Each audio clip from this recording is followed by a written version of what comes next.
was would stop when we came up. It did. Oh, wait, is this on yet? By way of introduction, I'd just like to repeat what an English journalist said last year when Mr. Lee's autobiography was published over there. And he said, simply put, Christopher Lee is the coolest actor on the planet. He is.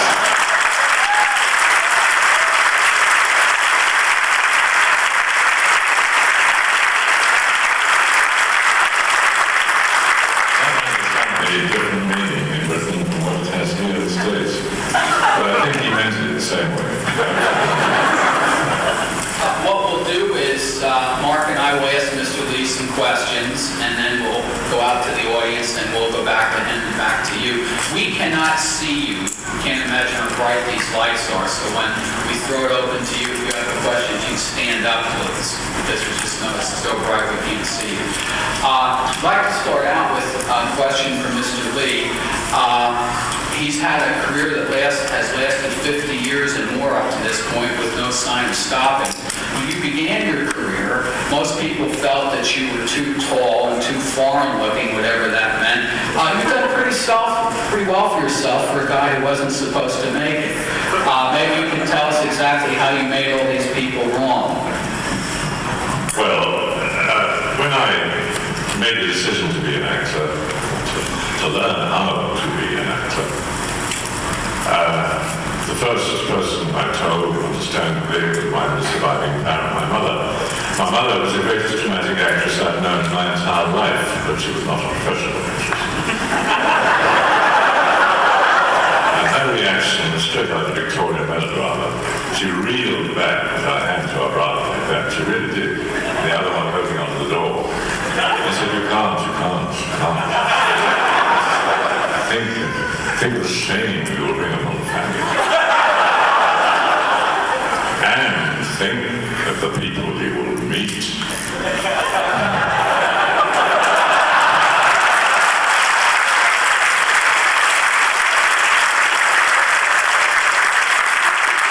What she meant, and it has indeed been true, is the people you have to deal with in this business, not the public, but the sort of people that you have to talk to, tell them who you are, and make the decision ultimately to offer you the job. And then the haggling starts, and then the arguments go on, and then the contracts go wrong somewhere, and all sorts of things. So when she said, think of the people you will meet, she certainly wasn't wrong there. Sadly, it wasn't like that when I started. It hasn't become like that over the intervening years. Now it's just figures in the ledger, which is very sad because people in my generation, actors and actresses in my generation, and the next one, maybe even the next one, I would say anybody at 30, 35, 40, 45 onwards, we love our work, we meet some of the most loyal, talented, devoted, and hard-working people in the world on both sides of the camera, who run the camera. And we, of course, we meet the marvelous and the appreciative people all over the world who make up the public, who watch our work and hopefully are entertained by it. You are the public, and we do what we do for you. We do not do it for some executive sitting in an office. Not all that long ago, I was in a certain studio in LA, and they'd asked to see me with regard to possibly being in a certain film. I obviously can't name names or titles. And I arrived at the studio where I had worked quite a bit, because it was during the time I had lived there between 76 and 85. And parked the car, went to the office. First thing that happened is rather embarrassed little lady said to me, do you mind if I take a Polaroid of you? And I said, a Polaroid? I was genuinely confused. And I said, well, why do you need a Polaroid of me? I'm standing here, you know. Oh, well, it's customary now. I took one of Jack Lemmon the other day. I can't believe what I'm hearing. She was obviously quite embarrassed about this. Then I was told I was going to meet the chief administrator of the executive casting division. And I thought to myself, well, presumably the casting director, president of casting, chief executive, etc., all of 2025. And I went into this little area, and all these doors were open. So there were people in these offices, and I knew that, of course. So I started making a lot of extremely, perhaps tactless remarks deliberately. And eventually the summons came, and I went into a room where there was a man sitting behind a desk. He didn't get up. I didn't expect him to, but didn't really even look up at me. And all the floor was covered with folders and folders, stacked with photographs of actors and actresses all around the room. Told me his name, which I had not forgotten. And I sat down without being asked, and he said, what have you been doing? And I said, well, I just had a Polaroid taken.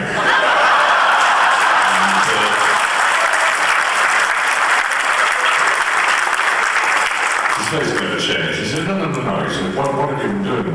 I said, you mean this morning? And he said, no, I didn't get it, you see. He said, Mr. So-and-so and I are very interested in you playing something in our film.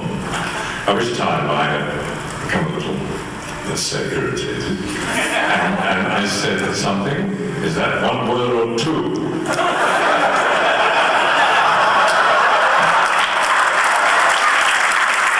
I'm mentioning this because it's got nothing to do with the beginning of my career, really, except that it hasn't changed all that much. They do ask you what you've done when it's their business to know. And they should do their homework. Not just me, anyone. And I went to see a director of our film, again, it has to be named this. And he talked about everything, getting away from, of course, he lived through 15 or 20 minutes, that goes without saying, just to put me in my place. And some young boy, about 15 or 16, he said, what was your name again? And I very nearly said Lon Chaney, but I didn't. I got in, and there was this man. He actually did get up until he saw how tall I was, and he sat down again.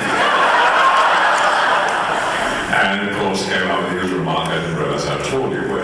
That was said to me in New York only 4 or 5 days ago, when I was lucky enough and privileged enough to see Death and Salesman with a man I consider to be one of the finest actors around today, Brian Denny.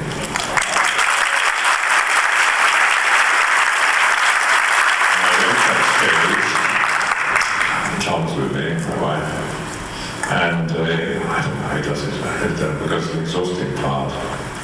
And the first thing he said, I didn't realize how tall you were. Lots of people say that to me, which just shows that I obviously don't look so gigantic on the screen. The screen actually widens you rather than lengthens you, at least that's what they tell me. Anyway, I went in to see this director, he said, I'm going to do such a picture. And I said, oh yes, that's why I believe you asked to see me, yes, and so on. And then he talked about everything except the film. And he was waiting, I suppose, for the producer, because the door opened, and the man came in shorts, trainers, baseball cap, reversed the usual, and I said, I'm the producer. So I said, fine, okay, sat down, and a sheet of papers in front of me, kept turning and saying, you're not a lot of movies. You had done a lot of movies, and so on. And I said, well, a few, and I thought this is ridiculous. And then the director turned to me and said, have you ever played any wise, mysterious characters?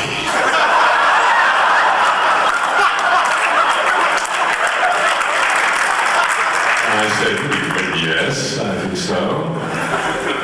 Can we see something?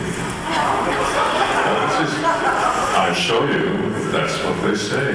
They say to just about everyone, can we see something? And I said, well, yes. I said, it might take a little time to see over 200 films, but sure it can be arranged. Can we see something? And I said, in other words, what you are asking for is you are asking for film of me playing the part you are thinking about casting me for in your forthcoming movie. I'm going to show you something on film of myself already playing it. This is the thinking. It is. And I said, well, actually, the wisest, most mysterious character I ever played was a character called Prospero.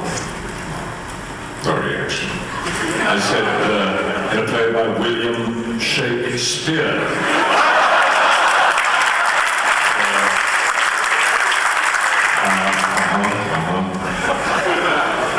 Shakespeare in love, you know, that sort of thing. Right. I said the play was called The Tempest, not The Twister.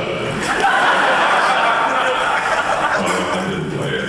But to go back to your first question, I'm inclined to digress slightly, but it's all part and parcel of the same story, really. It's, you know, not what you know or what you've done. It's so many different things which really have no meaning at all as far as I can see. When I started, I knew nothing. I suppose that could apply to all of us. When you start a profession, you are going to learn. Now, if they said to me, which they did in England after putting on the contract to rank, which nearly finished my career, if they said to me, you have no experience, right, no argument. If they said to me, you have no name, right, no argument there. And if they said to me, you've done much about acting, I would have said, yes, you're absolutely right. All these would be valid. But when they turn around to you and they say you're too tall to be an actor and too foreign looking because of my Italian blood, it's like saying to somebody, you're too red-haired to be a pianist.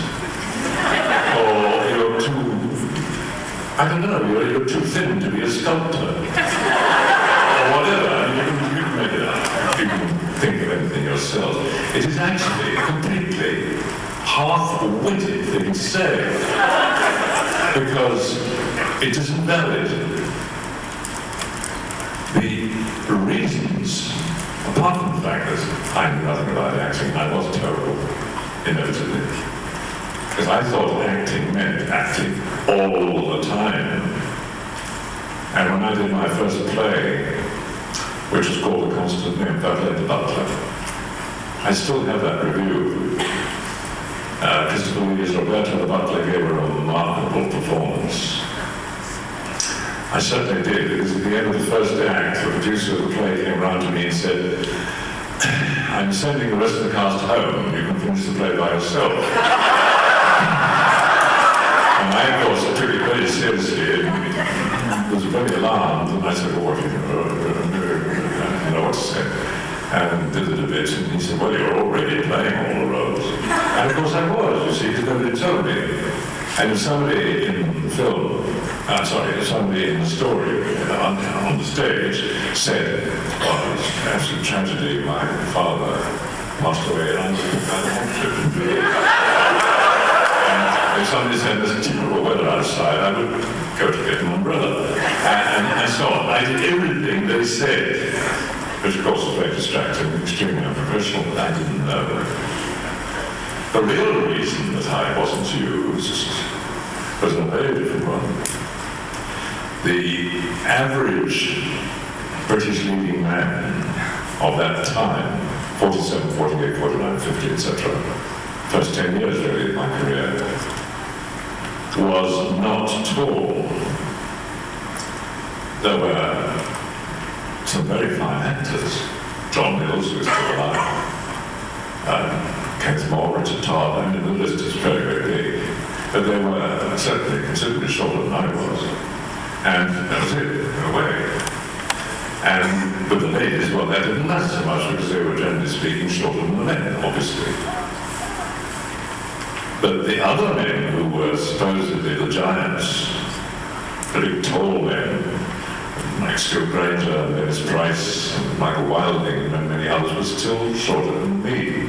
And there was no way I was going to be put on the screen anywhere near these people, even if I didn't say anything.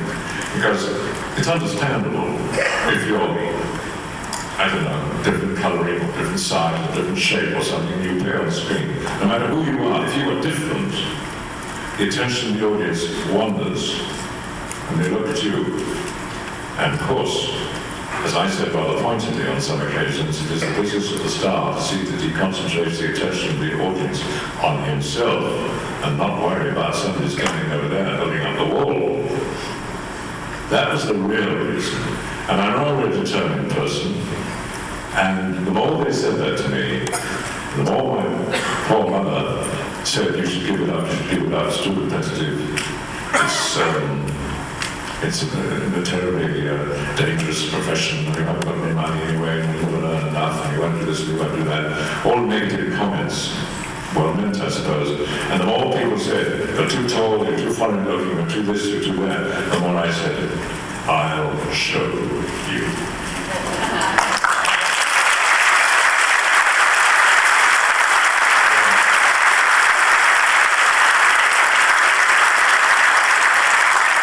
It took 10 years before I got the chance, but during that 10 years, something happened of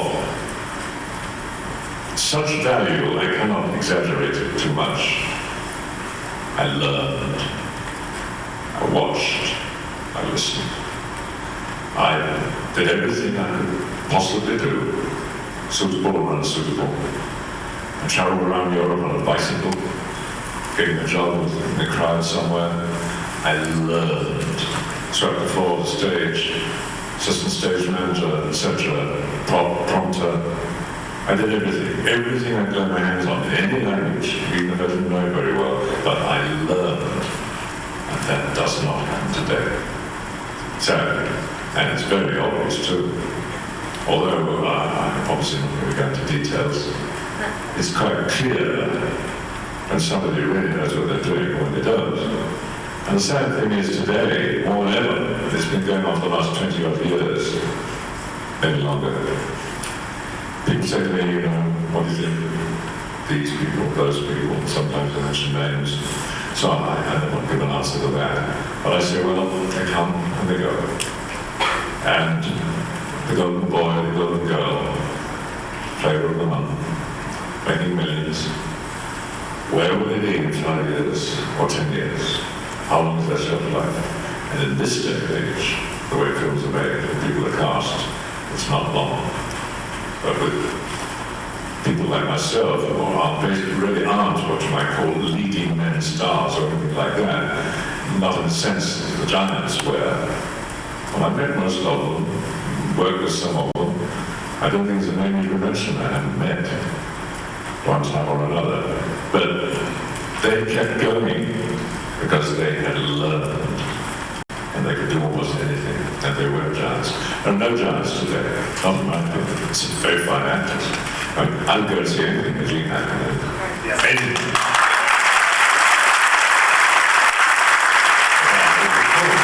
Of course there are others, marvelous actors like Jack Nicholson, and tough opponent of golf. I remember I was turning over a shot back and he said, don't gibber. Don't gibber. And he also told me that when he did these pictures with Roger Corman, Boris and Vincent, Peter Lorre, that Roger Corman said to him, don't try and be funnier than they are. Wise advice. And Nicholson, like Pacino, De Niro, Mel Gibson, there's some wonderful actors around. And actresses, I mean, to me, Jodie Foster, wonderful actress. To me, Michelle Pfeiffer, better and better and better every time you see her, and gorgeous. And there are many, it takes too long to go through the whole You have your favourites, I have mine, Jack Lemmon. That's the only reason I did that was 77. Had a scene of him. Two reasons.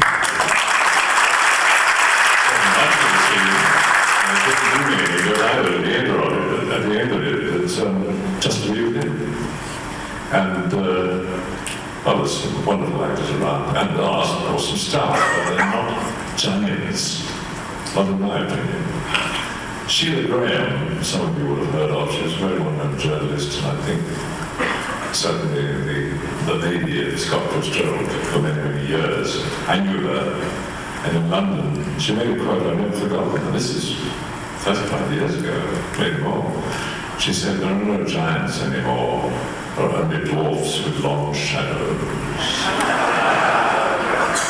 But anyway, that's how it started in 1947, and I thought, well, I'll show you. And I think I did.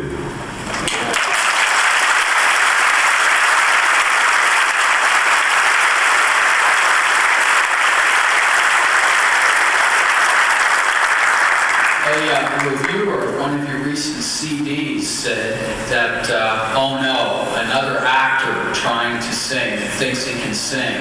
End of sentence, next sentence, he can. I'd like to give you the opportunity to prove to these people that I think most of these people have been hearing most of their lives that Christopher Lee can sing. Show them.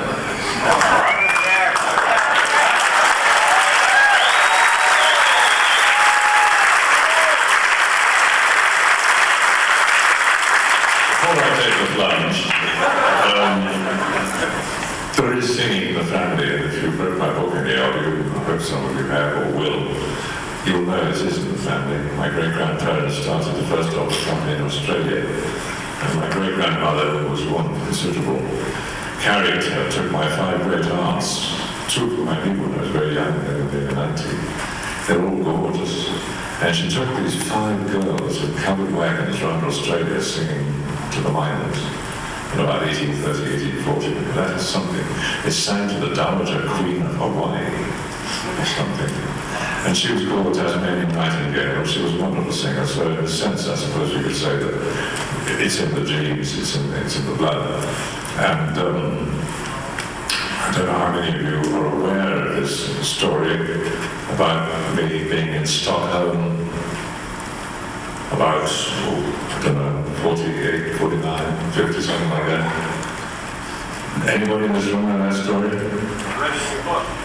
Well, maybe you do know. But some of the others may not. I was working there, and it was wonderful in those days. And I don't know, some sort of party going on. There was always a party going on. And the drink was flowing, which it certainly does in Scandinavia to this day. And everybody was singing away, singing stupid songs, singing ballads in Swedish and English and German and all sorts of things. And I joined in, bellowing away, you see, and I felt tight on my sleeve. I turned around and there was this man standing there. I absolutely froze. And he said to me, in English, with a pretty strong Swedish accent, you have a very good voice. What are you doing with it? And I said, well, Mr. Björling, only the greatest tenor is dead, that's all. I'm trying to learn how to be an actor. He said, oh, you don't want to bother with things like that, you know. He said, you should be a singer, you have the voice. I said, but I don't know how to sing, I can't read music, and I'm not trained. He said, you'll come to the opera tomorrow morning at 11, which I did. And I stood on the stage, he said, sing something. I was pretty, well, you can imagine, paralyzed really, because he was with the boss of the opera, just the 2 of them. So I can't really know what I sang. I think I tried to sing Don Giovanni's Serenade. It sounded more like a battle cry, I think. And I was so nervous. And then they offered me, they said, look, we can train your voice, you become a member of the company, you become a professional singer, but you'll have to keep yourself. you'll have to pay for your board and lodging. I just didn't have it, I couldn't afford it. It's the greatest disappointment of my life that when you're given a gift, you never really use it. On the other hand, if I had become an opera singer, I guess I wouldn't be working now, because at my age, there aren't many people around who are still singing. They usually stop around 55, 60, and I'm a good deal more than that, as you know. But, however, having been backed into this corner, with no walnut, with no piano, with no music, with nothing, what language? Does it matter? No, seriously, it doesn't matter. German!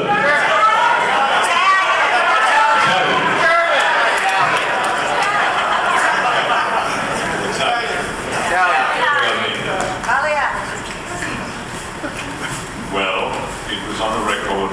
I made it. I don't know how I dared to do it. I made it. The aria. I'm not going to sing it all, don't worry. I warn you, anything could happen. The artist credo. Credo in un Dio cruel, che m'ha creato simile a sé, e che la linea gli infama. One more.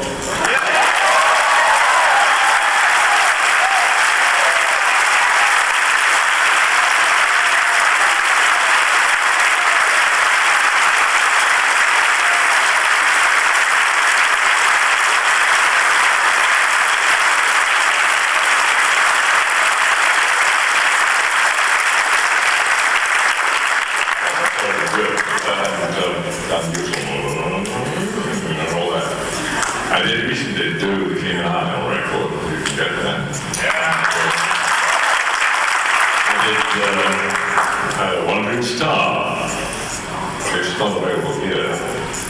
They said, you're the only man who can sing it low enough. I was born on the Wandering Star.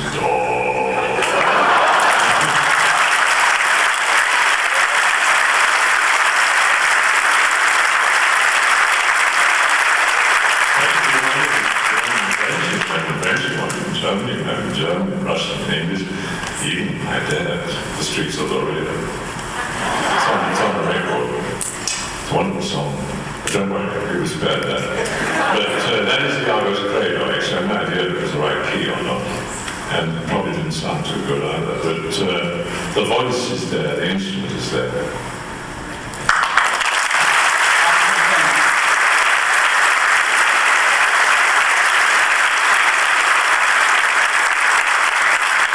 Before you became an actor, you had another brief profession. You were a war hero. Because of Churchill's famous quote, never was so much owed by so many to so few. The pilots of the Spitfire Hurricane squadrons, all my friends, sadly, practically all gone. Men with the equivalent of the Medal of Honor and everything you can think of. So there was that. And then going up into the North African desert, spending 2 years there, getting in all sorts of strange airplanes, dropping leaflets, dropping bombs, and dealing with some very, very strange units. Long-range desert group, Topsky's private army, I shouldn't think any of you have ever heard of that. PPA, commanded by a Belgian-Russian called Vladimir Penyakov. It's called Topsky, it's called No. 1 Demolition Squadron, 120 full strength. They were very scary people. Much more frightened of them than the enemy. And, well, it's not like we do Wellington's remark at Waterloo, when he looked around at the British soldiers and he said, I don't know what effect they'll have on the enemy, by God, they frighten me. And he did say that. And then, of course, I had the great good fortune of surviving quite a long time with the British equivalent to the American OSS, also secret. SOE, Special Operations Executive.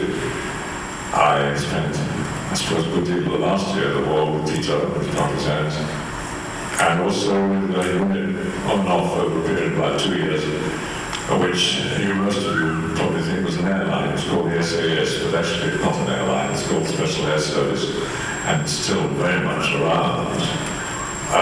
The winged dagger, who dares wins, and so on. Some people know what I mean by that.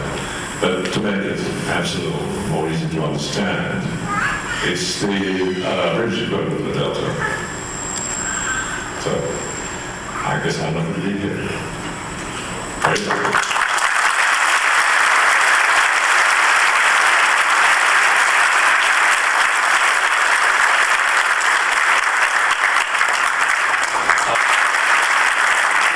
Would you take some questions from the audience, please? Right there.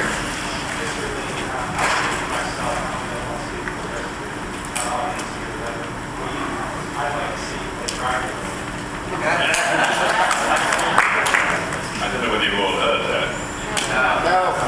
He said that he didn't know whether he spoke for the rest of the audience, but he would like to see me play a certain role again.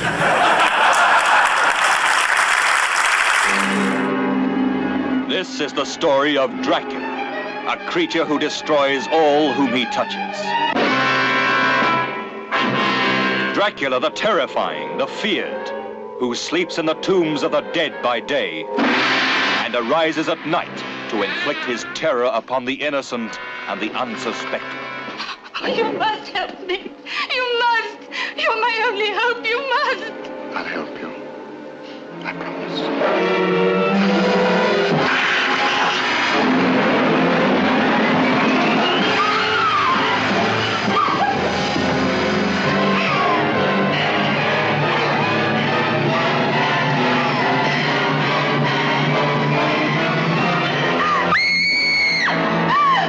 Please try and understand. This is not Lucy, the sister you loved. It's only a shell, possessed and corrupted by the evil of Dracula. How do you destroy a fiend who has so far proven himself indestructible? Those who come to end his reign of terror stay to become his victims. Castle Dracula is somewhere here in Klausenberg. Will you tell me how I get there? You ordered a meal, sir. As an innkeeper, it's my duty to serve you. When you've eaten, I ask you to go and leave us in peace. This is the doctor who dares to challenge the vampire Dracula.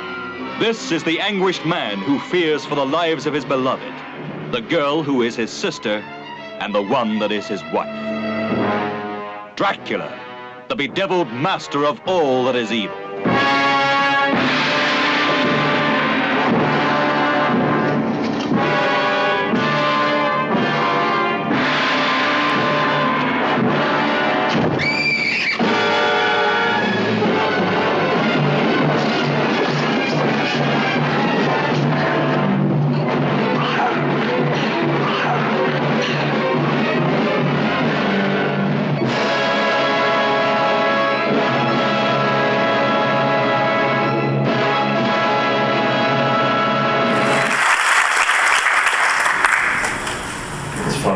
Sitting there very kindly gave me a copy of the Versus Ring, for which I'm very grateful, as you know.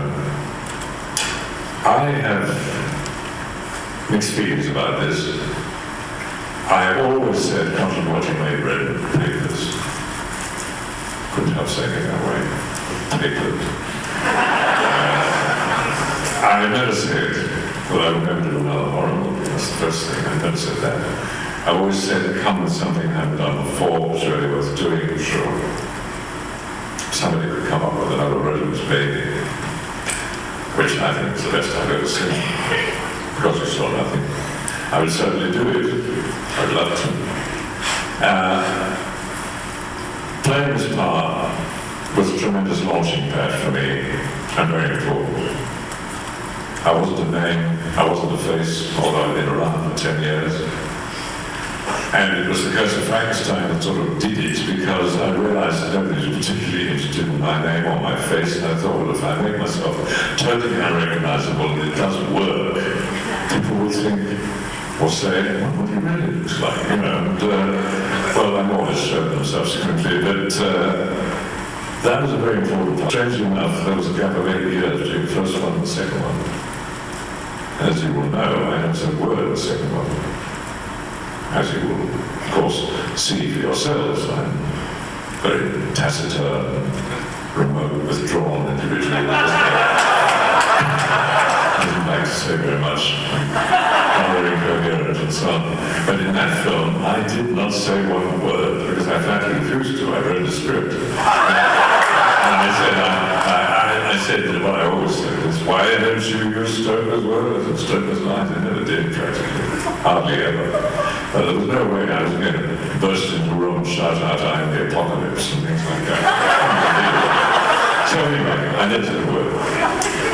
Subsequently, I did play the part again. I did not play it in France, contrary to popular belief. The film came out with the title of Dracula, Father and Son, Père et Fils. I did not play Dracula in that film. I did not. I played a mysterious and rather odd nobleman from Eastern Europe. I had a completely, not stupid, but how the right word, confused young man who was unable to follow in the family tradition, let's put it that way. It was a comedy, and a lot of it took place in the open air of a movie. And I did not play that character, because I never parodied it. And the one I did in Italy, or Little Russia, I did not play the part of Dracula, because I would never parody it. It's been parodied, but I wouldn't do it. I subsequently played it, I honestly don't remember how many times. I think maybe I have 4 more times, possibly, I can't remember. And in one film, which unfortunately was not good, because it was done on shoestring. I think I'm the only actor to portray that character physically, as Stoker described me, as the old man in the black clothes, white hair, moustache, getting steadily younger. Well, the film really was unworthy for a large number of reasons I won't bore you with, but Herbert Long played Van Helsing and Klaus Kinski played Renfield. So I was in good company, but I never even met them when we shot the film. It was all long shot, medium shot, close up, zoom. They never did reverses or anything like that. But at least I did try, and I managed to get some of Stoker's actual words in, which was a miracle. People, many of you will know that long speech we fought against the Bulgars, the Turks, and so on, broken battles from my home, and so on. I mean, it's all wonderful writing and wonderful book. But I turned down every single one of the subsequent films after taking the first 2. I said no, every single time. Many people will not know this. I can say that now because all the people to whom I said it have left us. And so it doesn't really matter, and I have put it in my book. But I said no, it wasn't a question of money. I mean, it was never really money, because that's what they used to tell us. And I said no, because I said, you've got a great character here, heroic, erotic, romantic, whatever you like to call it. You have a great character here, you are writing these stories, and then you don't know where to put the character. This is exactly what happened. I wrote the stories first, and then scratched their heads and said, where do we fit him in? Well, of course, that's exactly the wrong way around. And that's what happened. And I read these scripts and I thought, oh no, this is deterioration.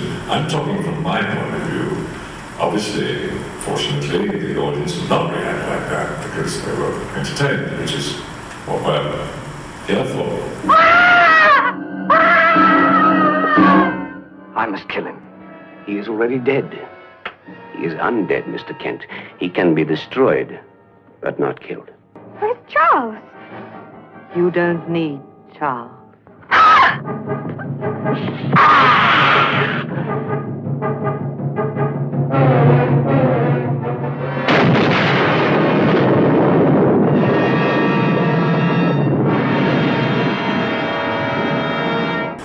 But I said no, and I then used to get his terrible telephone calls from Colonel Carreras, Jimmy Carreras, who was the boss of Hammer, brilliant promoter, great entrepreneur. We need him like that today. And the same conversation took place every single time. You've got to do this movie, you've got to do this movie. And I said, I haven't got to do anything at all, I don't want to do it. You've got to do this, you've got to do this. What's going on? Scale. I'm on my knees, begging you. I'm 62 years old, I can't stand this stress, this strain, this uncertainty. You've got to do it, you've got to do it. And I said, Jimmy, I haven't got to do it. Oh, but you have. And I said, why?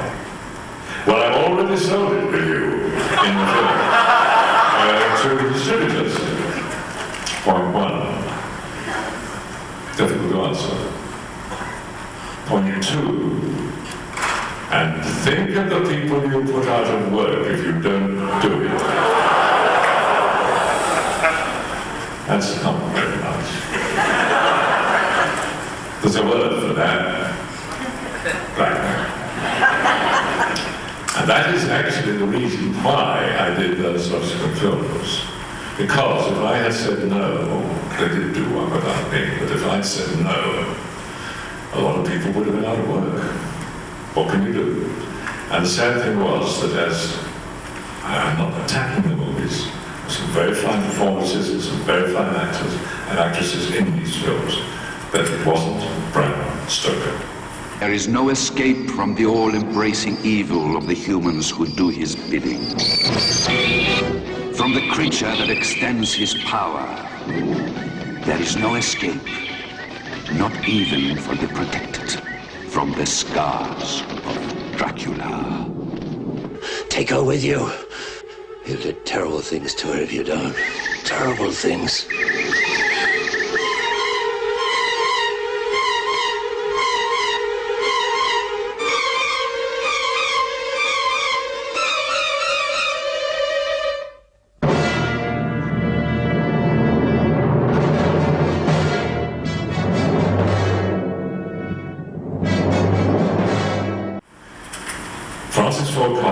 Is one of the great filmmakers of our time.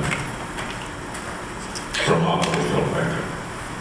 He makes a film called Bram Stoker's Dracula. I'm sure you've all seen it. Looks wonderful. Of course, people ask me and say, well, what do you think of it? And I say, I can't answer that question. And then they say, why not? I say, well, if I said I thought it was the most wonderful, marvelous, incredible, fantastic, brilliant picture I've ever seen in my life, people would say, well, of course he says that, he wants to work with Coppola. If I'd said I thought it was terrible, it was, oh gosh, it was embarrassing, it was this, it was that, I didn't like it at all, they'd say, of course he says that, he wasn't in it. So you see, you have no answer to a situation like that. However, to answer your question briefly,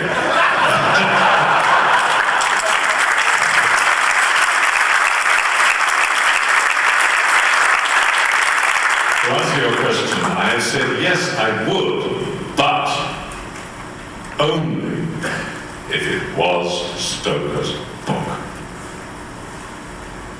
What he wrote, what the characters said, not word for word, but using his lines and his story, because it has never, ever been done.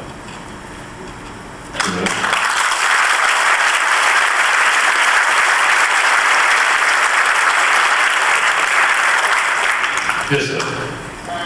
No, you said it. I think you said you said it.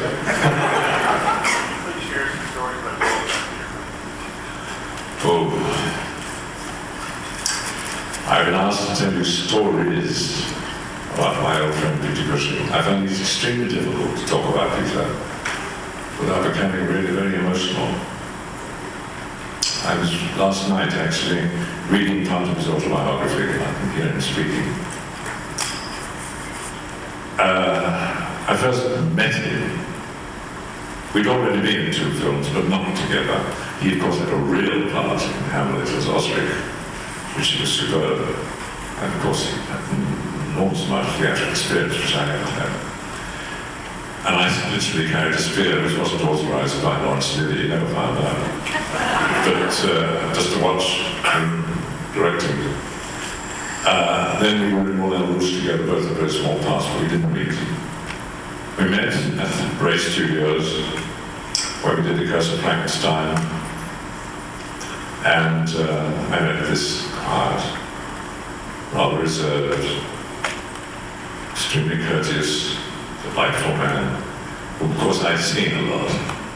Notably in 1984 on television live, which was one of the most brilliant performances for which he got, of course. My first reaction was, this man is a real actor, and I can learn a lot from him. And the second reaction was, he's an easy man to talk to. And the third reaction was, well, we'll do it together. He says that I burst into his dressing room looking like nothing on earth, literally, and shaking the thing and saying, I haven't got any lines, shaking the script. Saying, I haven't got any lines, I've got nothing to say. And he said, you're lucky, I read it. He said, I think he did actually.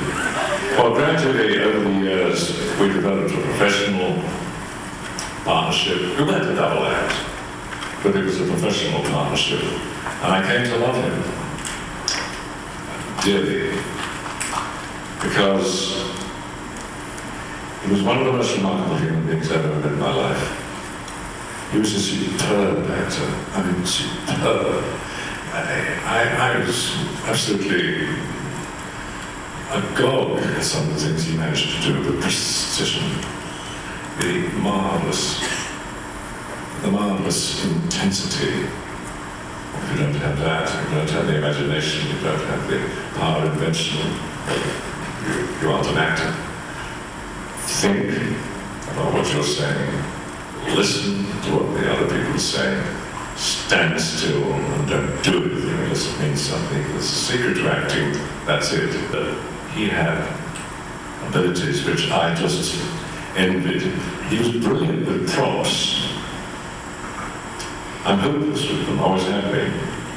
And I used to say to him, would you stop doing all this? Because you're distracting me. You're lighting your pipe, reading the Times, drinking your whiskey, throwing something in the air, and doing your dialogue all at the same time.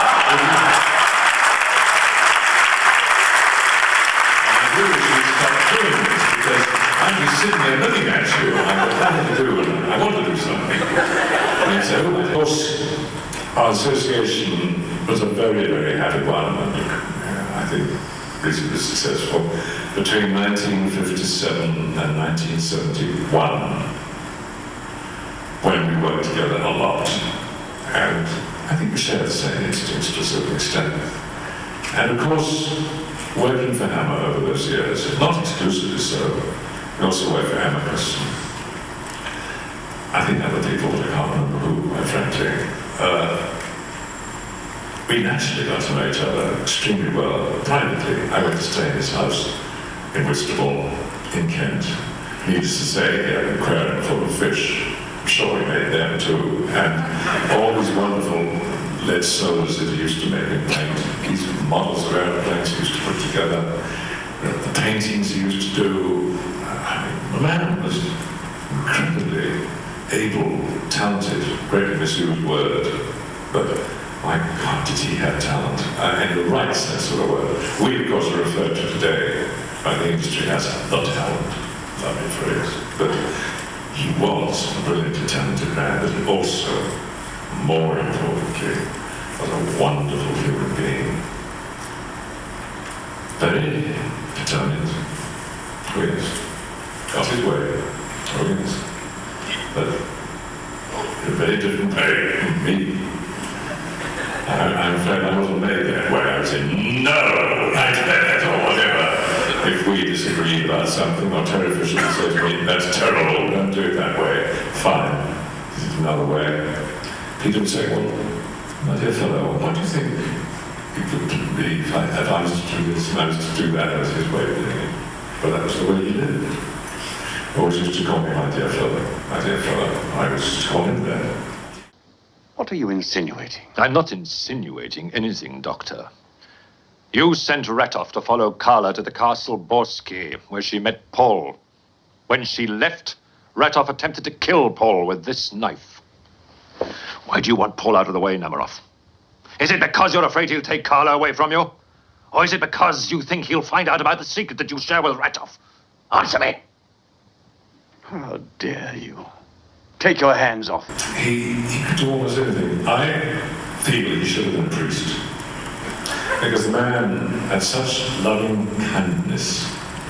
It's a phrase we occasionally read in books. I think it's in the Bible. Loving kindness. He was a man full of love and affection, and he was the kindest man I think I've ever known. And he was never envious of other people's success. He was never, I never heard him once say a harsh word about anyone in or out of business.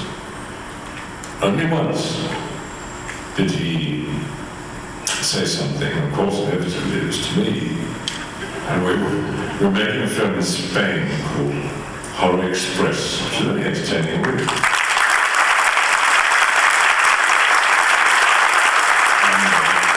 Famous line where he and I are sitting in the railway carriage in the compartment, you all know it, of course, and this investigating detective comes in and says, we're looking for monsters, or words like that.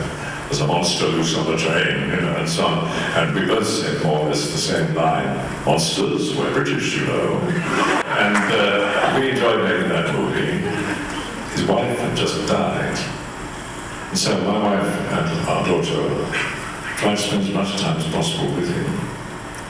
And it was quite unspeakable making that picture because it was a so-called studio, which is like a small warehouse, where the food literally was almost uneatable. I got very sick. Everybody did. It was quite appalling. It wasn't a proper studio, it wasn't a proper commissary or place to eat. And Peter, that's one of the reasons he became so gaunt, apart from his sadness, never ate anything.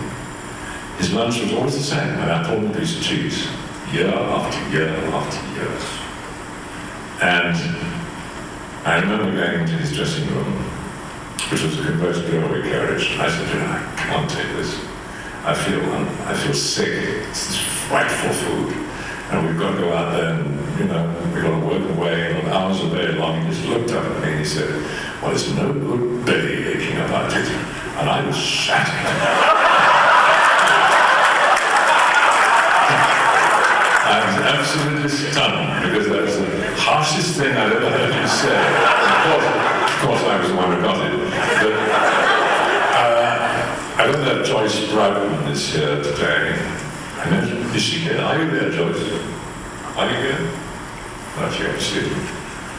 But Joyce and Bernard Brown, they moved their house to be close to him after his wife died. I knew Helen very well. And she was an actress, you know. And after his death, I received a parcel in the post, and it contained a little snuff box made out of agate, I'm not sure you pronounce it.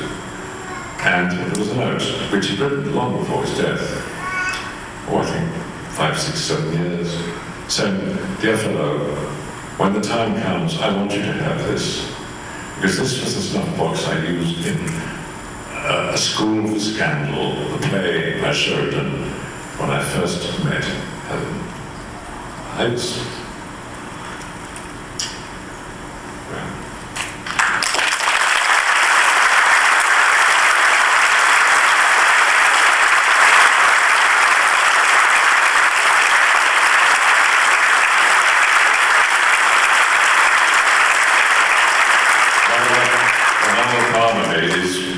final goodbye speech to the golfing public of the world, when he said he would never play in, I think he said the US Open again, and he, much the same, different reasons of course, he said I was composed myself. And, well, I last saw him about 2 months or so before he passed away in the hospice. I've no idea where he's buried. I don't want to know, and I would never ask. I would not be told. I know that people used to lay flowers on Helen's grave, which upset him rather, because he said her soul is not there. Right, absolutely right.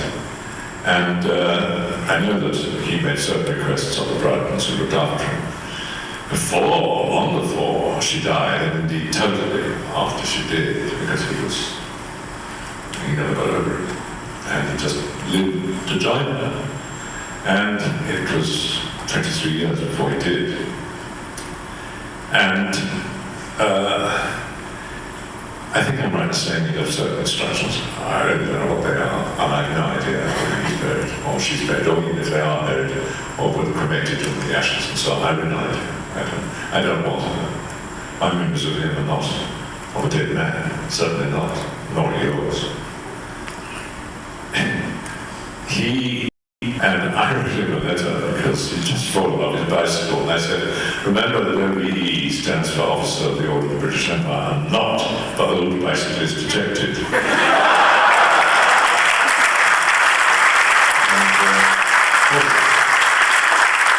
What I miss most about him is what will happen to all of you one day. There will be one person in your lives, doesn't matter who it is, there will be one person with whom you share a certain sense of humor, a certain feeling, a certain degree of memories. There will be that one person. You pick up the telephone and you say something idiotic and then exactly who it is. Use a funny voice, exactly who it is. And so on, and you tell these stories, exactly who it is, and you share this one thing, or many, many things between you, which is what happened to us. He was a great bird watcher, and he had great knowledge of birds, ornithologist.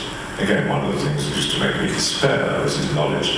And I was driving through the countryside, and he suddenly said, look! And named some sort of bird I'd never even heard of, and of course didn't see. And he'd gone by then, but he knew, he said, of course I had my grapes twice a year, and this and that, knew the Latin name, he was all absolutely despairing, I was over those things. And so I used to send him postcards from all over the world, wherever I travelled, saying, I've just discovered last nesting pair of throstle-pated, quanchal, whatever. I used to make up these ridiculous names. Your ticket is in the post. What is keeping you? The room is reserved. And he used to love this. I used to say, I had about 20, 25 of these postcards from me. Vincent used to send me postcards too from all over the world. And once he sent me a postcard which said, this has got to stop. If anybody else comes up and asks me if I'm you,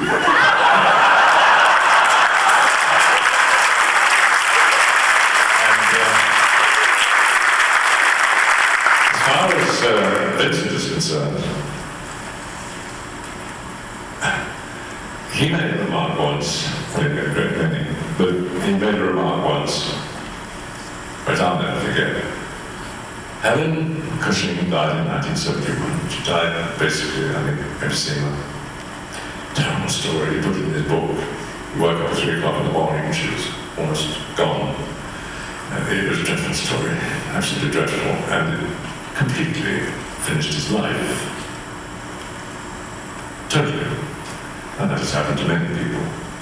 He was totally lost, absolutely lost like a child. And he wouldn't see anybody. He wouldn't talk to anybody, even the bridegrooms. Didn't want to see them. Wanted to stay in the house. It was a shrine. And gradually, over the years, with these idiotic postcards that I used to send in, these silly telephone calls I used to make and so on, he gradually relaxed, I suppose.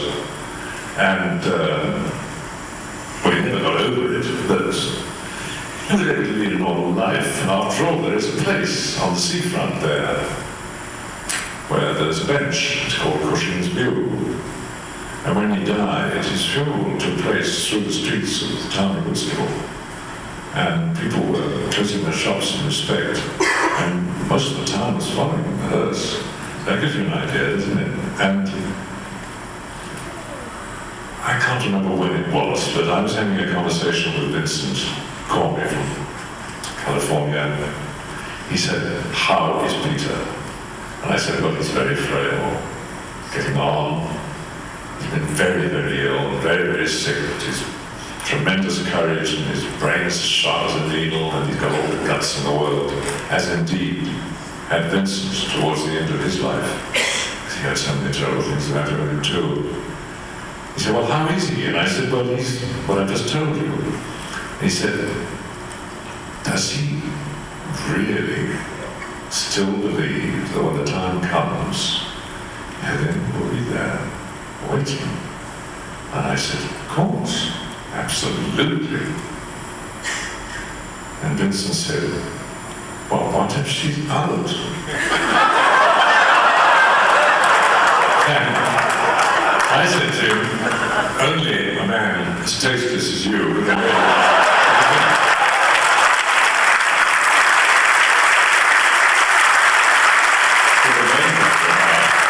And I said, "I am going to tell Peter." So I rang him up, did one of my idiot voices, and he gave me one of his.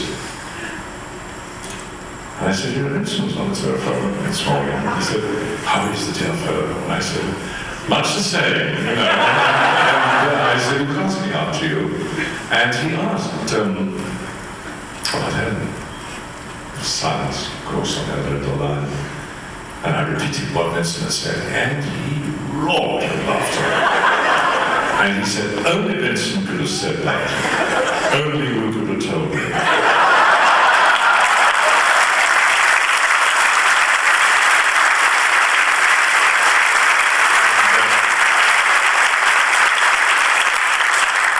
Very happy.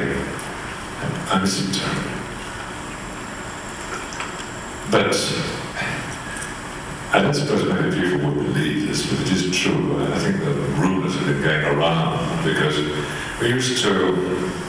we loved the same cartoons. Oh dear, we do know the rumour.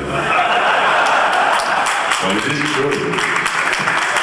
And we loved the same cartoons, and I will never forget, by sheer chance, saying something to him, using Sylvester's voice from the Tweety Bird cartoon, because I love Sylvester, one of my heroes.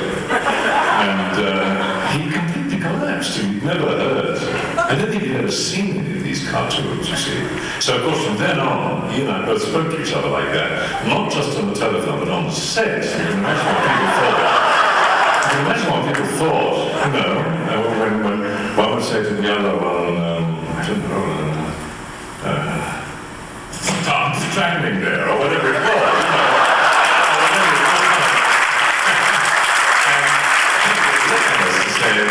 Well, I can't know that as well.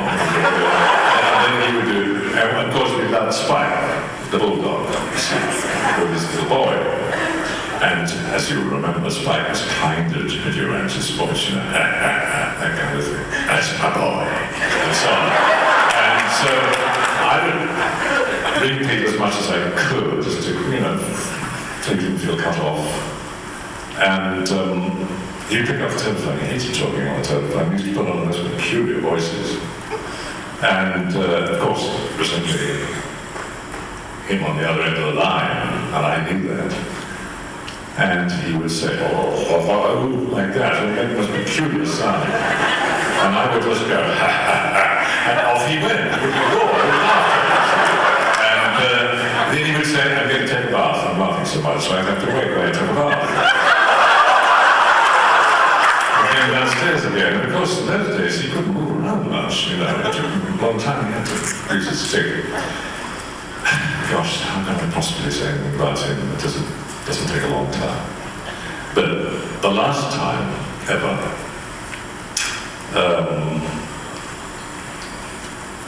was in May of '94, when we did this comedy together by Hammer. And I'd seen photographs of him, and I knew he was in a pretty bad way.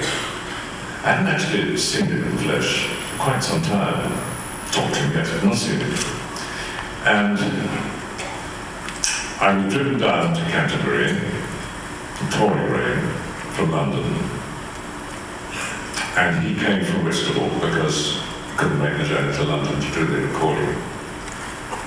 And the studio was a small one in Canterbury. A lot of people there, actually, including some people who came over from the States.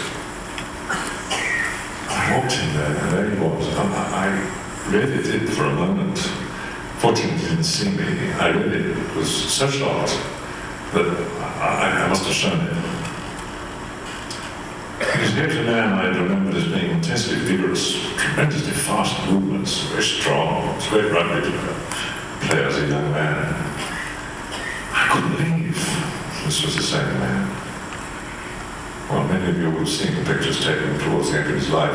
However, he didn't notice what my reaction was, and we sat down together, and of course the rest of the thing was complete chaos, but we finally got through with it, because it was nothing but do you remember when, and so on, and peals of laughter, and idiotic jokes which nobody else understood, and funny voices, and then I brought two cartoons down with me. One was Tom and Jerry, and the other was Sylvester. We both sat and looked at them, and he knew the words, he knew the lines, he started to say them.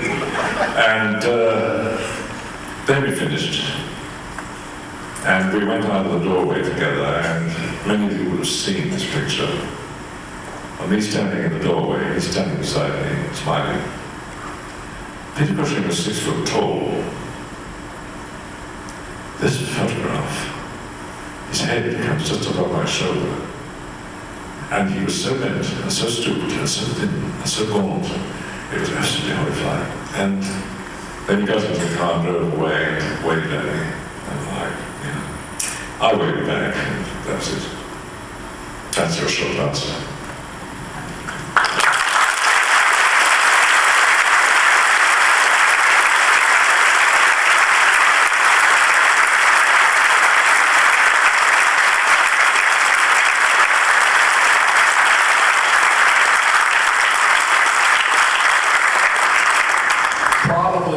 Most important, biggest, and toughest decisions you ever made in your career was to come to the United States and basically start over after a long career, to start practically a new one in Los Angeles. Could you tell us about that, please?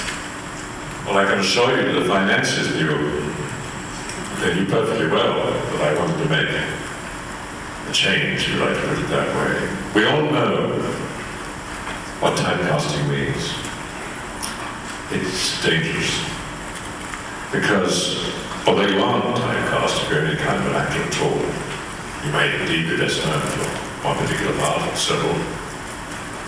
You try and get that through to the press, who love to put labels on people, stickers on people, put them in pigeonholes and so on. And they're living about it, because they've never admit they're wrong. Some of the producers might admit they're wrong, so the casting directors might admit that you prove them wrong. That's life. Show business, they say, it's the phrase. I never accept that. And I was getting typecast in England, and it wasn't doing me any harm, but I was always being offered the same kind of film. Not exactly the same role, but I was always the bad guy and so on. There are other things.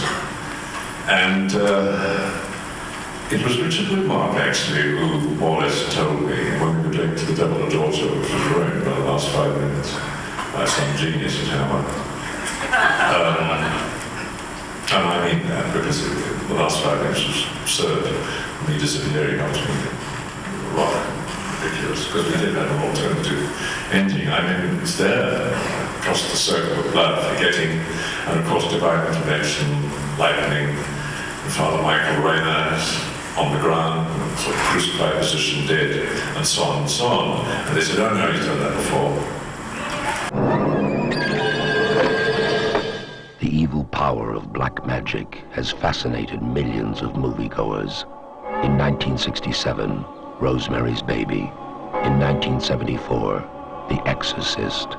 And now, a motion picture that probes further into the mysteries of the occult that any has dared before. 98% of so-called Satanists are nothing but pathetic freaks who get their kicks out of dancing naked in freezing churchyards. I have a feeling I'm dealing with that other 2%. Richard Widmark challenges Christopher Lee for the soul of a girl named Catherine in the terrifying film of Dennis Wheatley's sensational bestseller, To the Devil, a Daughter.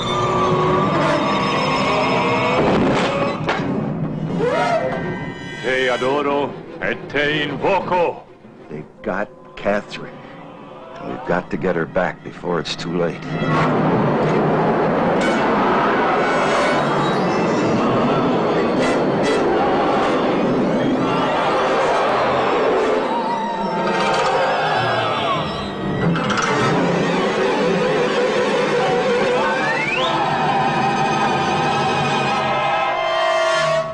When this ceremony has been performed, I shall destroy you, John Verney.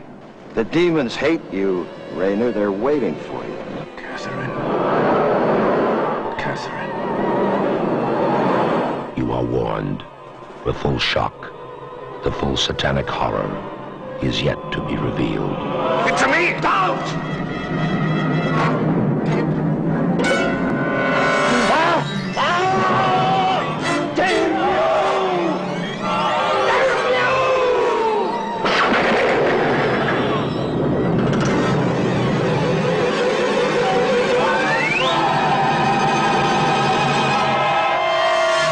Widmark said to me, look, if you stay in Britain, you'll make a quick living, but you'll end up being bored. And I thought, well, if I get bored, so will the audience. And so many people have been saying to me over the years, if you want to expand, if you want to show that you can do something else, no matter what it is, you must go to America. You must. Because in America, there's a huge amount of production. In America, there are a lot of films being made. There are lots and lots of different parts, and some of them you could play. And you must go to the States, because people know you there, people have seen your work. But if they ask you if you can do something, and you say yes, you will be asked to do it. I've got no argument with that. But you better deliver. It's a ruthless business. I had no argument with that either.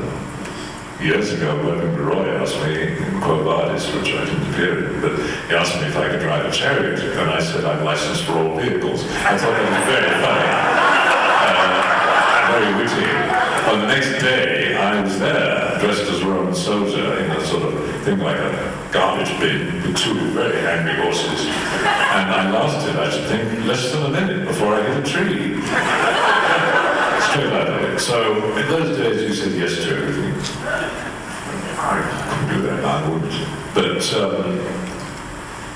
Widmark kept on saying this, and the people I knew in the film world, actors, producers, directors, writers, they all said, it's the States for you, because you're known, but you will be given the opportunity to prove that you can do something else. If you can do something else, you will be given the chance once. But you better deliver. And so I came to this country in 1976, and my first film, I was 30 feet done for 3 days in Airport 77. This is Airport 77. Drowning here. Nobody is going to drown. The plane is pressurized. Have you radioed for help? Radios don't work underwater, but our course has been tracked on radar, and they know exactly where we went down. What'll we do? Calm down. We run out of air for... I said calm down! An unforgettable adventure, an all-star cast, starring Jack Lemmon, Brenda Vaccaro. Chambers flew us a couple of 100 miles off course. The search planes will never look for us here. There's no chance of We're on our own. Lee Grant, Christopher Lee, We're us! We're us. They're a bunch of strangers. That's your problem. You think everybody is us. Joseph Cotton, Olivia de Havilland, Darren McGavin. Any increase in pressure will crush this fuselage like an empty beer can. George Kennedy, and James Stewart as Philip Stevens. My daughter and my grandson are on that plane. Don't get too close to the door.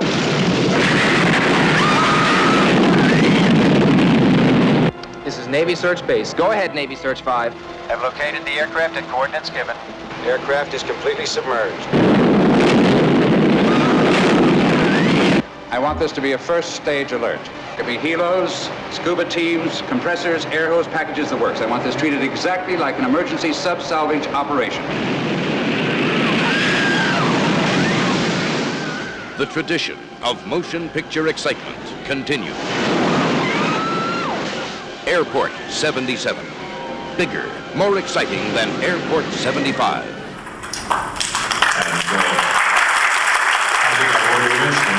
That films because I had a scene with Jack Lemmon. It didn't last very long, but I had a scene with him. And then when the producer said, you do realize you're going to have to do this scene when the hole is flooded and you're drowned. Oxygen equipment is blown off. And I said, oh, this is just, of course, no problem. I thought I'd be that deep, about 4 feet, 2 feet down. Would all be done with mirrors. And so I practiced, and the pool was universal. Which is only 10 feet deep. I thought this is really going to be the performance of my life. And then when the day came, it was 30 feet in the tank. And it's a little bit different. And the end closed, so you can't go like that, you've got sideways and then up. And I was a little bit taken aback. I thought, no, you said you could do it. You did it. So I went down, of course, on what's known as the regulator. That's the breathing tube of the mask so you can see where you're going. Was that, I got into position. I could see cameraman Rexford Metz, who did Jaws, and I could see the stuntmen in their wetsuits all hovering, looking extremely dubious. And one or two of the crew also working underwater, they were all hovering, but I could see them. And they told me beforehand, they'd written on blackboard actually, if you're in trouble, just do that, and they'll hand you the regulator and you can breathe in the mask. And then I got in position, and he did this. The cameras were rolling, the underwater camera. And I took an enormous breath, and being able to take an enormous breath, it was a pretty big one. And I took the mask off, couldn't see anything. Took the tube out of my mouth, somebody took it from me, and I opened my eyes, and I opened my mouth, and I closed my throat, because if I hadn't, you could see the bubbles going up, and it was a live actor, you see, which takes away the credibility. I did that. And I felt Jack Lemmon come over and thump me on the chest and put things over my face and everything. I just lay there. And eventually he towed me out, and then I got past the window, and Lee Grant, my wife, or widow actually, has total hysterics inside the plane.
Nobody told me if you go up too fast, don't exhale.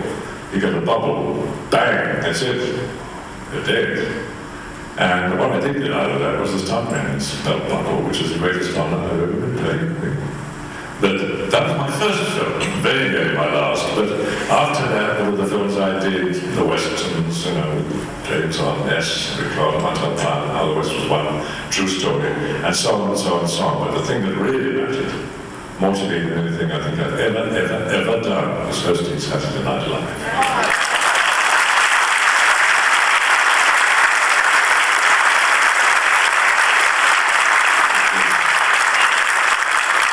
Joyful experience. My agent said to me, "You've been approached by most popular TV show in the States." I said, "Who are they? What is it?" It's called Saturday Night Live. I said, "I've never heard of it." And I hadn't. I've seen the films arrived, practically. He said, "They want you to go to New York and do it." And I said, "Well, what do I have to do?" And they said, "You're with a host." And they said, "It's live television." I said, "Oh, no, not live television."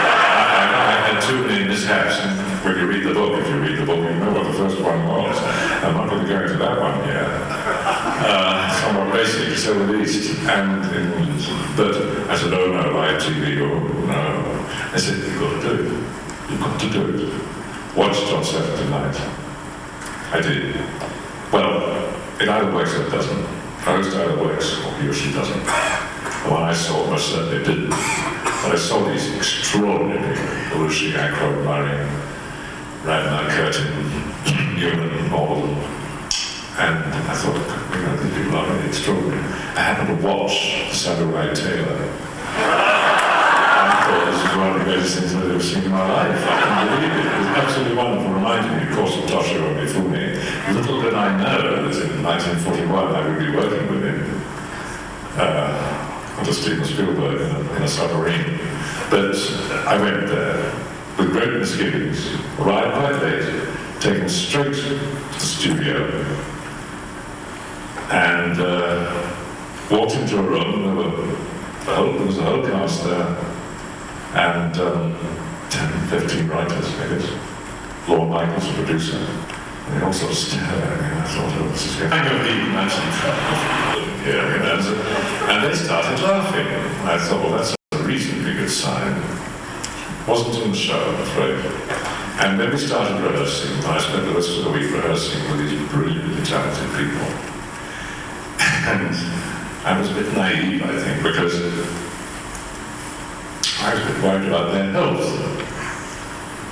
And every morning they'd come in and blow their noses.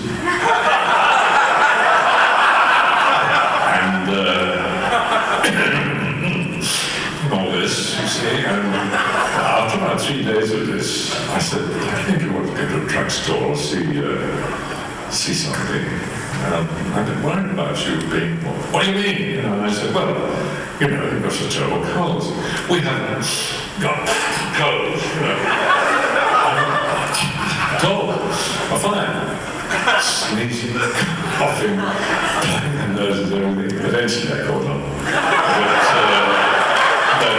But may I say, it wasn't bad. Sadly, in the case of one person, it became very bad, which is a tragedy. In the case of John, absolute tragedy. He was quite extraordinary. And we did the rehearsals on Saturday afternoon. Now, this is the worst audience imaginable, because they know they're not going to be there all night.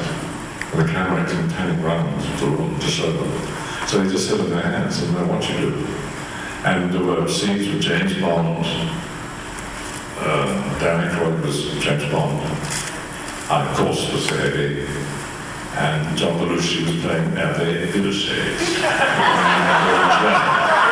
He had the voice down to a T, speaking away and blowing bubbles. And Gilbert Radner's chained to the wall. And I went over to her and said, "I'm sure you don't find me attractive." And she'd say, "Ugh," and so on. And we did these scenes, and it was very funny. From the studio audience. And then we did a whole scene with Holmes and Watson. I played Holmes with a $10 bill stuck up my nose. Not from the audience. And so they took those scenes out.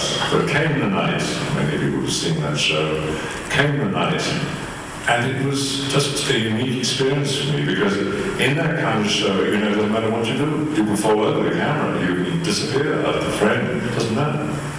And it certainly isn't easy. Nothing's meant to be easy.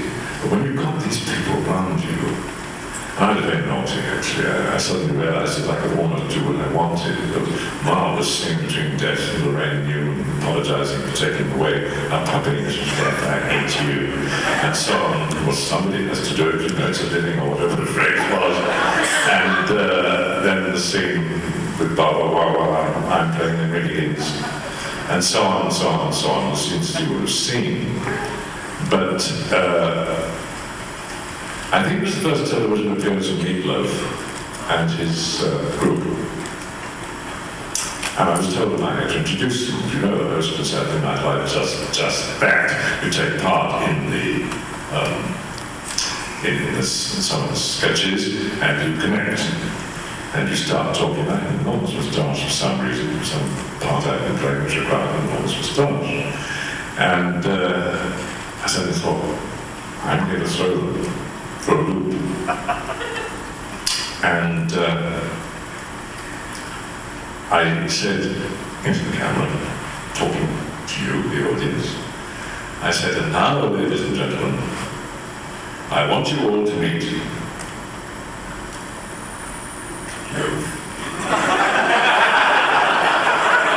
I could tell instinctively there was instant panic up in me.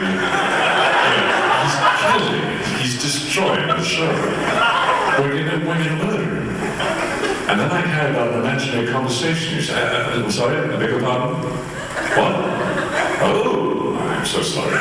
Yes, it's stupid of me. I'm terribly sorry. You know, I've never done this before, so I made a real deal out of it.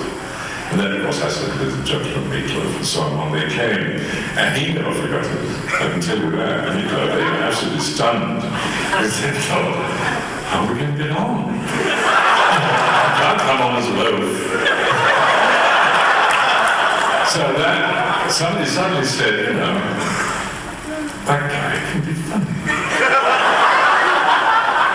And, well, it led to a lot of crazy movies. It led to Serial.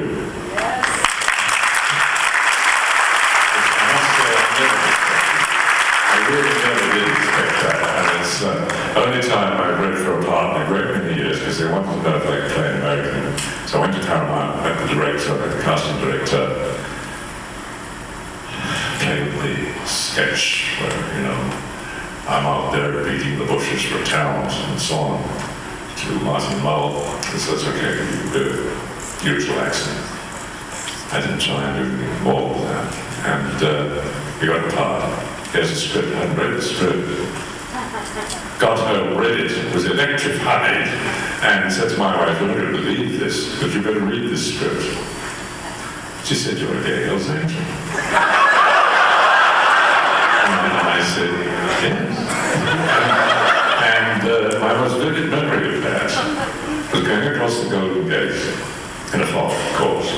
It's always foggy at 12 o'clock in summer.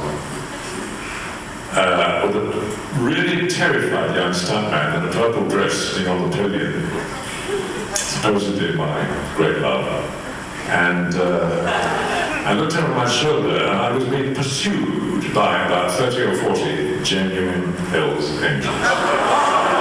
And I thought, well, I hope they're following me and they're not attacking me. But my point, the point I'm trying to make is that I come to the United States, it changed my whole career, for which I'm extremely grateful. But I did have to make sacrifices. I mean, they said, you want to do this? You do this. You don't think we're going to pay you to do it. So when, you know, if you're determined to do something, you have to make sacrifices. And I did to begin. It wasn't easy, but it shouldn't be.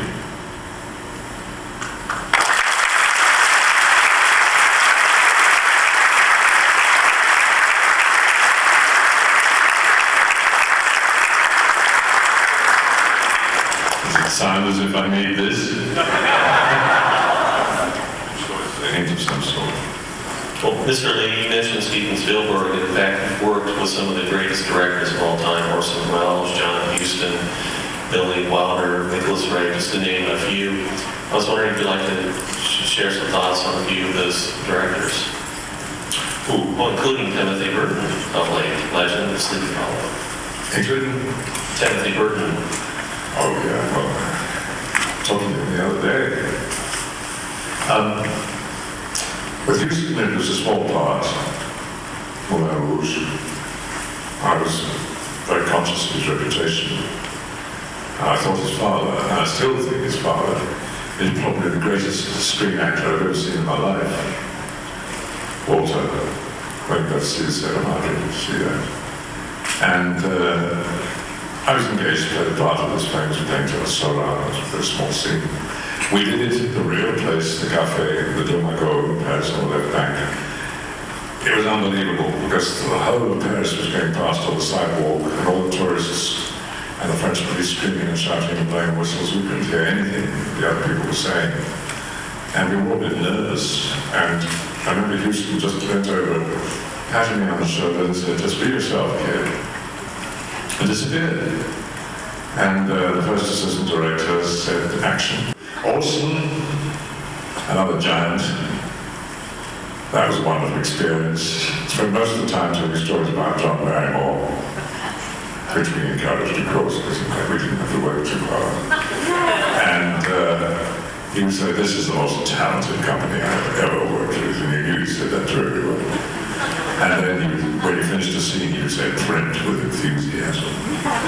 Wonderful phrases. And I remember one day he strode in, because Orson strode, and said at the top of his voice, "Roll it." And the cameraman, an English crew cameraman, said to Mr. Wells, he said, "I don't have a setup yet. Find one and surprise me." That was awesome. Billy Wilder, still with us, 93. He was, well, everything you've heard. I was very nervous. Very, very nervous, because I'd heard some stories about Billy. They cut you right off at the ankles. And that he was a perfectionist, which I am too, in a way. It's not a very satisfactory thing to be, oddly enough. Because you're never satisfied, and maybe that's a good thing. Anyway, when I did the private life of Sherlock Holmes, I was the last actor he saw. Among the other actors he saw were George Sanders, Laurence Olivier, and James Robinson Justice, and a few others, so I was in good company.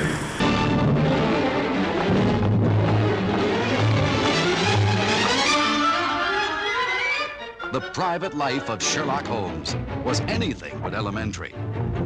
My dear Sherlock, there are certain affairs that do not come within the province of the private detective. And everybody, to say the least, was on their toes.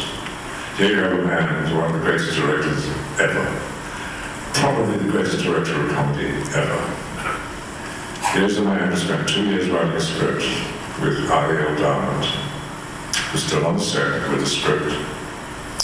And with his way of saying action was just to say, "Go!" Which is slightly unnerving if you're playing scene, and you spring into action and have to go to get the words right, because if you get one word wrong, you go again. One word. And I spent 2 years writing this, you can get it right. And so on, and he's quite right. And Bob Stevens, who was gone, played Sherlock. Colin Blakely, who was gone, who played Dr. Watson. I came in to do my first scene in the club, the Diogenes Club. Mycroft is the bar behind the throne, Queen Victoria's right hand. And they were absolutely like this, rigid with tension and visibly shaking. And I said, "What's the matter?" And they said, "You'll find out." Because, you know, you had this feeling, you've got to get it right. Otherwise, God help you. Actually, he was wonderful. And if you did get something wrong, he said, "You're allowed one mistake." And it was a beautiful picture. Beautiful picture. I enjoyed it enormously. He's, I think, really the best director I've ever worked with. Sherlock, when I said drop this case, it was not merely a suggestion, it was an order. By whose authority? By the authority of Her Majesty's government. I hope I have made myself clear. Perfectly. And now, if you'll excuse me, gentlemen. Goodbye, sir. A pleasure, as always. Just a minute. You forgot your toolkit. And then, of course, there are the others, much the same level, Stephen. Marvelous director to work with, understanding, appreciative, encouraging. Seems to sing alarmingly across the movies. And Joe Dante, another marvelous director to work with. Starts at the top, of course it starts at the top. If you have a director who likes actors, you'd be surprised at how many don't, who likes actors, you feel it and do the best you can. I'm going to do what he wants. I'm determined I'm going to measure up to whatever he wants. And somehow one does. And it's a wonderful feeling. And if the crew is with you all the way, you can feel it, you can sense it. It's a wonderful feeling. I got there, Stephen. I got there because I was making scenes with Toshiro Mifune, one of the great giants of the cinema, and Slim Pickens. It was absolutely wonderful. There is a scene, it's not in the movie, you know, and then when he captures me on the mainland. It's there. We shot it, but it's not in the picture. I knew it! You're all in cahoots! Well, let me tell you something, Mr. Heine Kraut. I fought your kind in the Great War, and we kicked the living shit out of you. Over there, send the word over there, that the Yanks are coming. Du ausgepressener Schwein! He captures me, the first Nazi captured on American soil, and he's in his, his pants, he's escaped from the submarine, he brings me there, and I'm shouting Bob Stagg, President Stilwell, crying at a Disney movie, if you remember. And I'm shouting in German, of course, and I'm getting German officer, and so on and so forth. I demand this and I demand that. It's not in the movie, because they had to cut a lot of things. And Stephen, again, marvelous to work with. Joe, wonderful to work with. For all the reasons I mentioned, if you feel they're on your side... I trust that's not the brain hormone that creature's drinking. Good boy. Nice boy. That's a good creature. Now, let's talk this over. I can get you diseases. You'd like that, wouldn't you?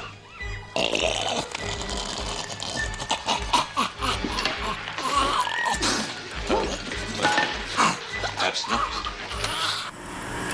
And with Tim, well, he's an actor's dream. I only had a couple of days. It's only 2 or 3 minutes on screen, right at the beginning of the movie. And he's cutting it now. I shall be seeing him 4 days in London, because he's doing the music and the looping in London. And actor's dream, the enthusiasm of the director, and it's a monster for him and the crew. 6 days a week, starting in something like October last year, finishing in July, right through the winter, exteriors, night shots in the mud and everything, murder. But all the time, there's tremendous enthusiasm, and you really feel it. And I think it's a tremendously important thing for an actor or an actress, and it's huge help. And Johnny Depp. Now, I gave him a copy of my book. I wrote to Johnny Depp, delightful companion, which he certainly is, and to one who has revived my faith in the star system, and he has.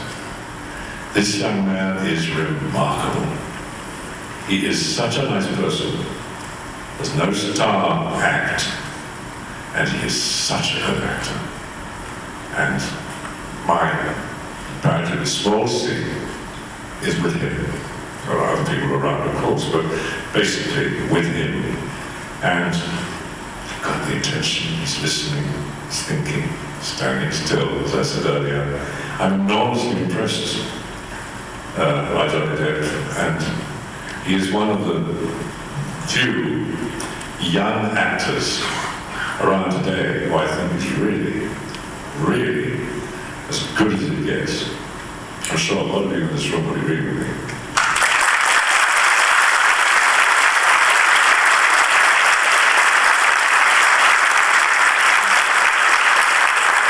But there are some directors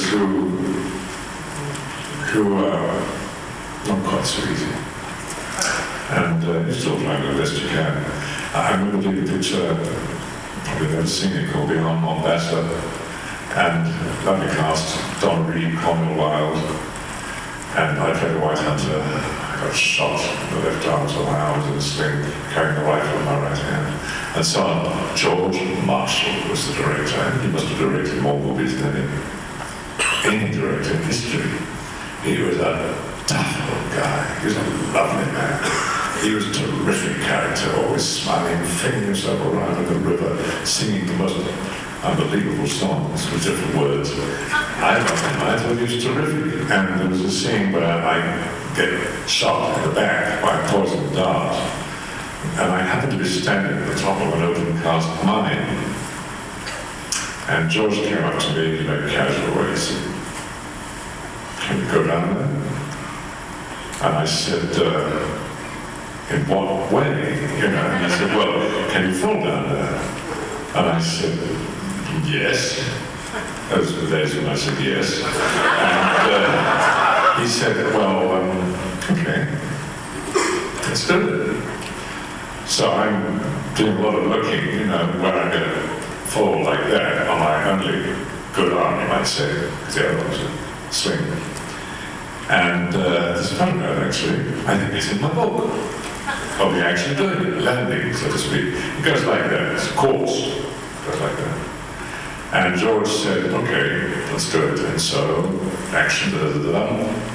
I did it. And cut. I got up. And sort of turned back up to the top again. The producer arrived, literally green in the face, because I'm pouring blood. And right absolutely green in the face. I thought I'd kill myself, you see, and who was, they were halfway in the movie. The usual thing, did he finish his part, or whatever. And so George came up to me and said, "It was okay." And I said, "In other words, it wasn't any good." He said, "Well, all right, but you forgot to do that." Which I did. I forgot to react to the dart I was thinking so much about before. And he said, "Okay, so we did it again." And I got the scars to prove it. This one. That's Errol Flynn. It's all flat. After lunch.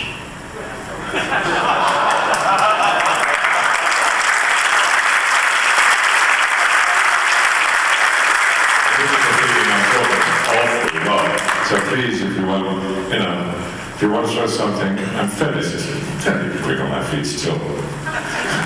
So if you want to drop a gentle hint that it's time I stop talking and somebody else talk, please say so. I believe we have a question right there in the front.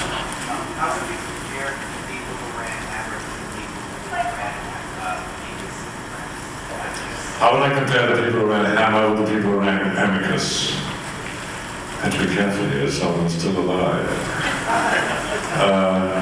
Hammer really revived the genre, resuscitated the genre. I can't help using those words, but they are the right ones. And they lifted the flag up that Universal had laid down, if you like, and kept it going for a long, long time. And Martin Scorsese, John Landis, Joe Dante, Coppola, Spielberg, Badham, De Palma, all these people all said to me that they hadn't been for Hammer. Who knows? Because it made an enormous difference in their lives. Because they said, we were all brought up as young men watching your movies. Well, it's like when people come up to you and say, "I've seen all your movies," and I say, "Oh, dear God, you haven't." Because Some of them were not as good as they should have been. However, you asked for a comparison.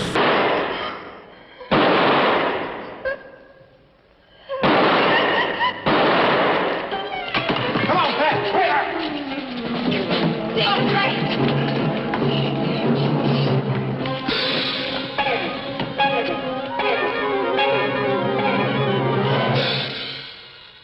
Dick!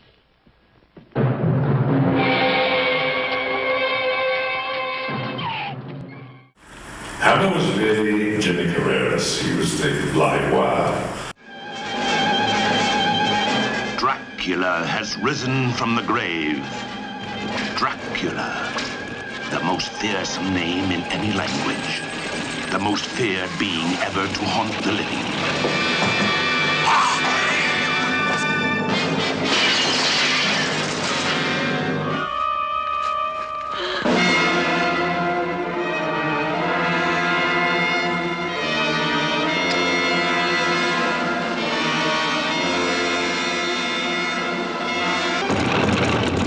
There's a girl. Maria?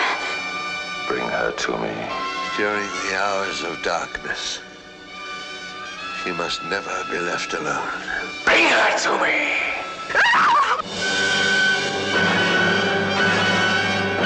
Christopher Lee, Rupert Davis, Veronica Carlson, Hammer's new star discovery, Dracula's most beautiful victim. Michael was the producer, Tony Hines was the producer, and wrote some of the screenplays under the name of John Elder, who's still alive. I occasionally talk to him, very much recluse. Roy Skeggs is still around. He was their accountant. He's, so to speak, Hammer. All I can tell you is that we are intending, and I say intending, we have a producer, we have a director, I think we can get the money to remake, God willing, The Devil's Bride.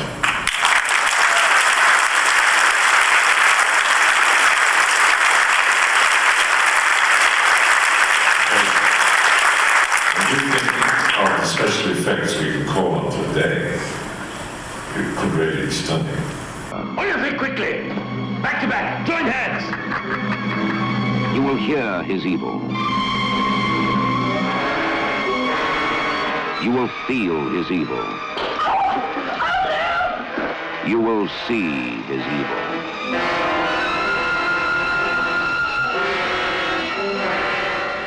Amicus, that would be Zabowski, of course, and Max Weber, of course. They were a different studio. I wouldn't say they were rivals. They made other films, some of which were extremely good. They made, as you know, films with 4 stories in them. I did one, I think, Dr. Terror.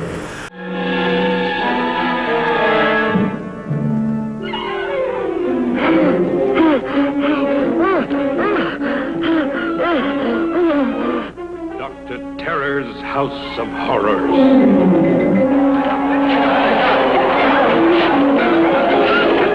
Horrors the screen has never before dared to depict. The terrifying horror of man killing vine with a human brain that creeps and kills. The terrifying horror of the dead, entombed for 200 years, that creeps its way back to terrorize the living. The terrifying horror of a dreaded man called Dr. Terror, who, with his deck of mystic cards, could foretell destiny. Dr. Terror's House of Horrors. And the House of Red Blood, too, and others. And I don't think they were rivals, really, but basically, Zabowski was a writer. Melton, who again is no longer with us, I think Max is alive, I hope he is, but I haven't heard from him for years. Melton will go down in history, so I'm told, it was Bob Block who told me this, because he said publicly, the trouble with Christopher Lee is that he has absolutely no sense of humor. And, well, I didn't see him for many years, and I said, Milton, you have been immortalized in the history of the cinema with that remark. And he said, what remark? And I told him, he said, well, you were very intense. And I said, I had to be with your scripts. Actually, they were very good stories. They made one film which I was in, which, God knows what happened, but it was a film that somebody would have seen. It was a rather weird title. I didn't like it. Monster. I didn't like that title. I thought this is, the story is Jekyll and Hyde. First night in the age of horror. Very well. I pleaded with you to let me leave in peace. But you refused. Now, look.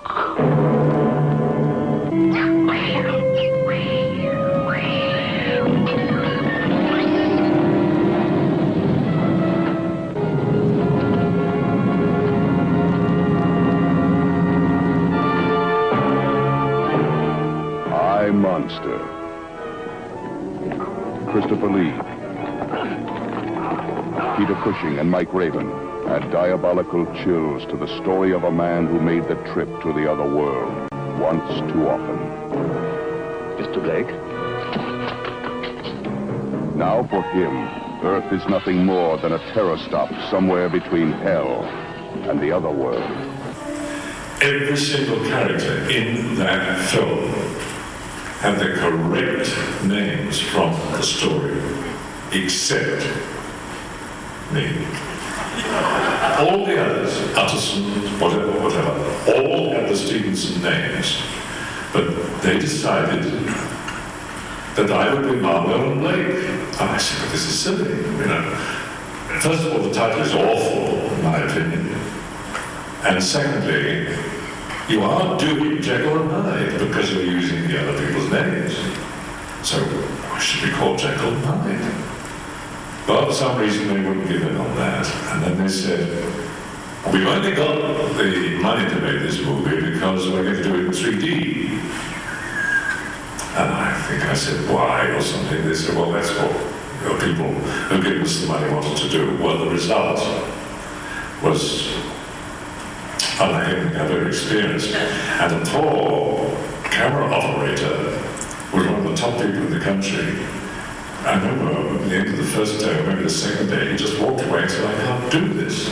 Because something had to keep moving. Either the camera had to keep moving, or you had to keep moving, you were close-up. So you've got the definition of 3D. So the result would be that the camera would start on you saying nothing, and it would move away from you, and then they would hear you say something, but it would be on you, because it had to keep moving. So it started on Peter Cushing saying nothing, moved away onto somebody else, and Peter's talking. And then eventually it comes round to me, and I'm talking, then it moves away, and I'm still talking. Because they must keep moving. So of course, kill the movie. And I was rather upset about that, because I thought it was rather good.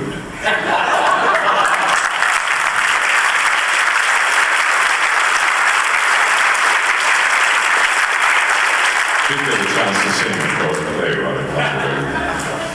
Question on that side? Hi, can you tell us a little about your plans for your one-time film company, Charlemagne? Doesn't exist anymore. It only existed Charlemagne. Yeah. Named after Untold, an ancestor of mine. I wear his ring. It's the Roman Empire. The Emperor's crown, and so on and so forth. Now, difficult to prove, but an archaeologist fairly recently came across some pottery in Lombardy, which is northern Italy, which is where my family comes from, on my mother's side. And the pottery had the name of the family painted on it in Latin. And I asked this man, who was a very distinguished archaeologist, #1 in Italy, also happens to be my cousin, and I asked him, I said, where does that put us? And he said, just before the 1st century AD. And I said, good Lord, that's rather a long time. He said, yes, it is. And I looked back on the history of the family, and the one thing that I feel very strongly about, this applies to anybody in a similar situation. If you are fortunate enough, for whatever reason, it's got nothing to do with you, to be descended from a family that's achieved something at some time, you should try and live up to it, not live off it.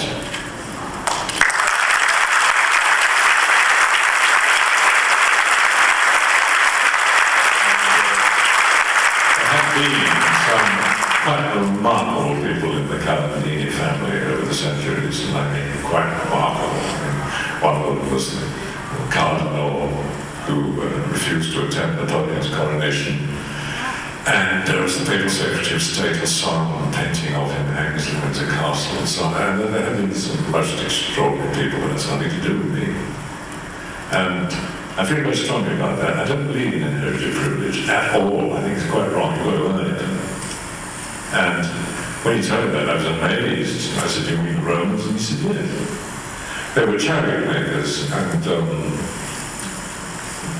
quartermasters, providers of food for the Roman armies. And the name was in Latin, Calamandinus. Calamandini is merely the genitive of the Calamandinus family. And so when I made this movie, anyone who ever produced Nothing But the Night, way before its time, I think.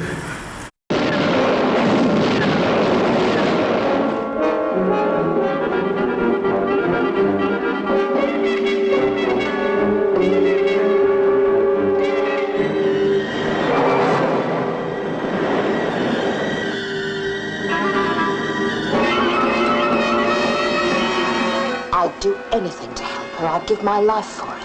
But if you're lying to me, if this is some kind of trick...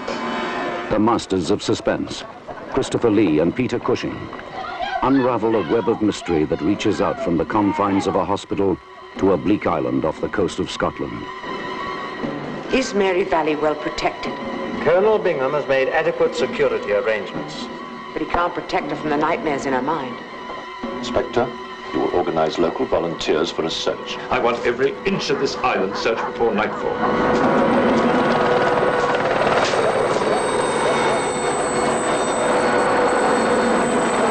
Is it a mother's love or a thirst for revenge that drives her to this island? To be hunted like an animal. While the children play, disaster chills the day. And the night explodes with danger.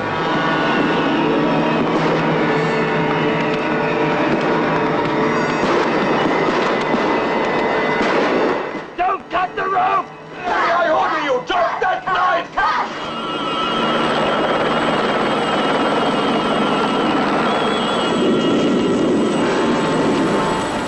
I called it Charlemagne Productions after the Emperor, who's crowned AD 800 in St. Peter's on Christmas Day, first Holy Roman Emperor. And if you walk inside St. Peter's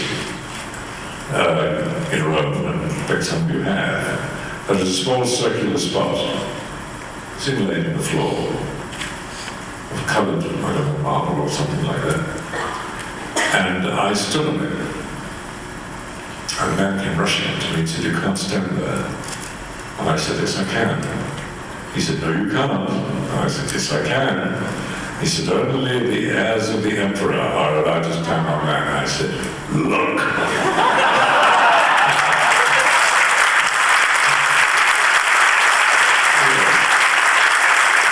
And I said, that has nothing to do with it at all.